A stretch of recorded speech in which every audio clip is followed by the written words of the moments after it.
Alors, les problèmes de débutants. Les problèmes de débutants, on s'en fout. Nous, on est des pros. Les débutants n'ont qu'à morfler. Mais je rigole, évidemment. Les problèmes de débutants. Qu'est-ce qu'un débutant pourrait avoir comme problème? Si vous faites ça, vous double-cliquez sur une des formes, allez-y.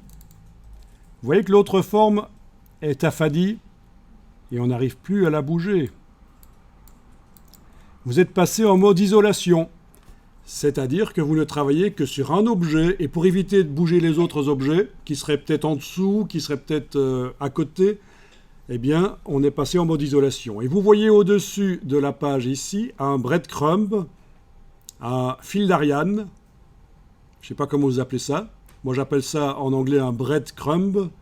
Ça fait référence à la légende du petit poucet qui laissait des morceaux de pain pour retrouver son chemin. Et le fil d'Ariane, ça fait référence à l'Antiquité. Vous connaissez le labyrinthe, le fil. Quoi qu'il en soit, on vous indique que vous êtes en train de travailler sur un rectangle qui est sur le calque 1. Ben oui, c'est le calque qui vient d'office avec Illustrator quand on fait un nouveau document. Les calques dans Illustrator, ce sont différents niveaux de construction.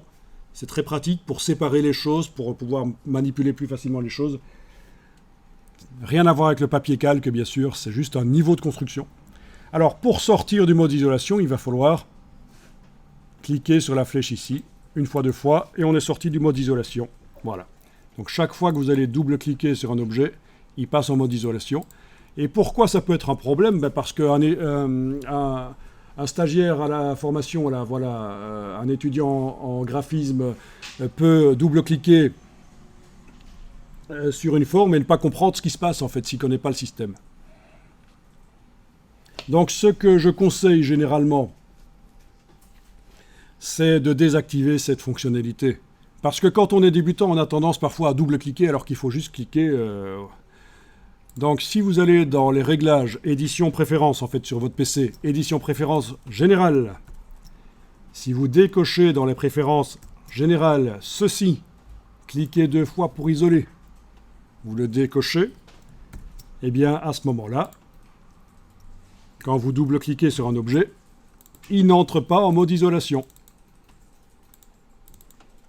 Et quand vous voudrez qu'un objet passe en mode isolation, il faudra vraiment le demander en faisant un clic droit sur l'objet et en demandant « Isoler le tracé sélectionné ». Voilà. L'autre tracé est inaccessible.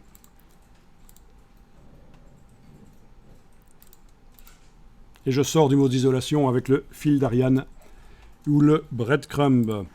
Pour ceux qui ne voient pas de quoi je parle,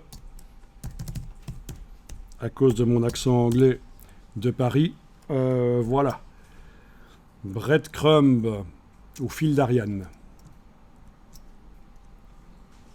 Tout le monde connaît ça. Dans Windows, il y a ça. Sur le Mac aussi, quand on voyage dans les fichiers, ça vous indique où vous êtes.